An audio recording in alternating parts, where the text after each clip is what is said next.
संविदा स्वास्थ्य कर्मी एकता, संविदा स्वास्थ्य कर्मी एकता, संविदा स्वास्थ्य कर्मी एकता। अभी करो, अर्जेंट करो, अभी करो, अर्जेंट करो। ना गोली से ना घुड़की से, ना गोली से ना घुड़की से, ना गोली से ना घुड़की से, ना गोली से ना घुड़की से। अभी करो, अर्जेंट करो, अभी करो, अर्जेंट करो। संविदा स्वास्थ्य कर्मी एकता, संविदा स्वास्थ्य कर्मी एकता। ना हटेंगे ना झुकेंगे, ना हटेंगे ना झुकेंगे, ना हटेंगे ना झुकेंगे। संविदा स्वास्थ्य कर्मी एकता, संविदा स्वास्थ्य कर्मी एकता। ना गोली से ना घुड़की से, ना गोली से ना घुड़की से। अभी करो, अर्जेंट करो, अभी करो, अर्जेंट करो। गोली से ना घुड़की से। दमन में तेरे कितना दम है, दमन में तेरे कितना दम है। जेल में तेरी जगह कितना, जेल में तेरी जगह कितना। कर्मचारी एकता जिंदाबाद, संविदा कर्मचारी एकता जिंदाबाद। अभी करो, अर्जेंट करो, अभी करो, अर्जेंट करो, अभी करो, अर्जेंट करो। ना गोली से ना घुड़की से, ना गोली से ना घुड़की से, ना गोली से ना घुड़की से।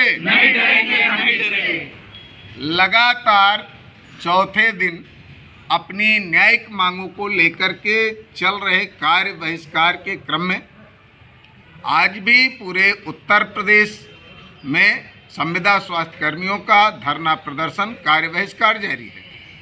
इसी क्रम में शासन प्रशासन के लाख ताने बाने के बावजूद भी विक्रम जो सामुदायिक स्वास्थ्य केंद्र पर भी आज लगातार चौथा दिन संविदा स्वास्थ्य कर्मी धरने पर बैठ करके अपनी मांगों को लेकर के आंदोलनरत हैं। शासन प्रशासन है कि कभी यहाँ पर उच्चाधिकारी आते हैं धरने को तोड़वाने के लिए, कभी पुलिस बल को यहाँ भेजवाने का काम करते हैं, और कभी ये कहते हैं कि सारे कार्य ढंग से चल रहे हैं, कोई भी सेवा बाधित नहीं है। कभी कहते हैं कि कार्य बाधित करने वालों पर कार्रवाई होगी, और कार्रवाई की धमकी भी दे रहे हैं। और ऊपर से तो आज एक नई जानकारी निकल कर के आई कि बस्ती सहित पूरे सूबे में फार्मासिस्ट का प्रशिक्षण ले रहे छात्र छात्राओं को, आप प्रशिक्षित लोगों को क्षेत्र में भेज करके कोविड वैक्सीनेशन का काम कराया जा रहा है।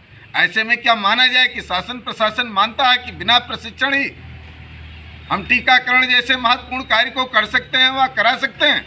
अगर कर सकते हैं, करा सकते हैं, तब तो मान्य, और आपके द्वारा झोला छाप डॉक्टरों पर की जाने वाली कार्रवाई निरर्थक, क्योंकि वो तो कई वर्षों से सुई लगा रहे हैं।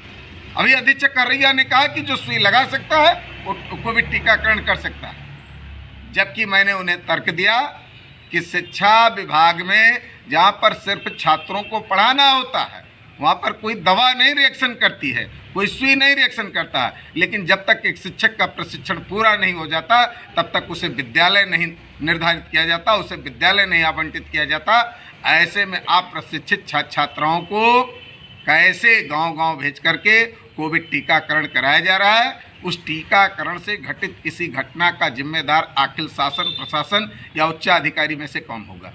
बहरहाल अगर यह शासन की मंशा हमारे आंदोलन को तोड़ने की है तो ये कदापि सफल नहीं होगी। समाचार पत्रों में भी आ चुका है कि कोविड टीकाकरण का कार्य इनके इतने प्रयास के बावजूद भी आधे से कम पर आ चुका है। आने वाले दिनों में कार्य बाधा और होगी, आंदोलन और तेज होगा, और हम संविदा कर्मी ये जान और ठान चुके हैं, इतिहास भी गवाह है कि दमन के बाद ही नमन होता है। अभी किसान आंदोलन एक ज्वलंत उदाहरण है कि सालों उनका उत्पीड़न करने के बाद जब सरकार उन्हें डिगाने में विफल रही तो अंत में उन किसानों को नमन किया, उन किसानों की मांगों को मानने का काम किया। निश्चित तौर पर हम संविदा कर्मी पीछे हटने वाले नहीं हैं, किसी भी प्रकार की कार्रवाई से डरने वाले नहीं हैं। निश्चित हम अपनी न्यायिक मांगों को लेकर के रहेंगे।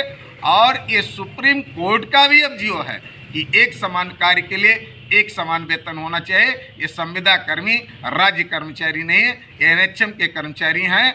ऐसे में एक देश में अलग अलग व्यवस्था, अलग अलग प्रांतों में कैसे अन्य प्रांतों की भांति इनके भी 7 सूत्रीय न्यायिक मांगों को, जिसमें विशेषकर समान कार्य के सापेक्ष समान वेतन और अधिकार दिया जाना है, उसे सरकार देने का काम करे। अन्यथा की दशा में हम ये कह सकते हैं कि जमीन हिला देंगे वो आसमां भी हिला देंगे। अरे जमीन हिला देंगे वो आसमां भी हिला देंगे, जरूरत पड़ी तो सोती हुई धरती माँ को जगा देंगे। और कसम है इन संविदा कर्मचारी संघ के लोगों की, इनके सदस्यों की, अगर सरकार ने हमारी न्यायिक मांगे नहीं मानी तो हम सरकार की जड़ें हिला देंगे, हम सरकार की जड़ें हिला देंगे।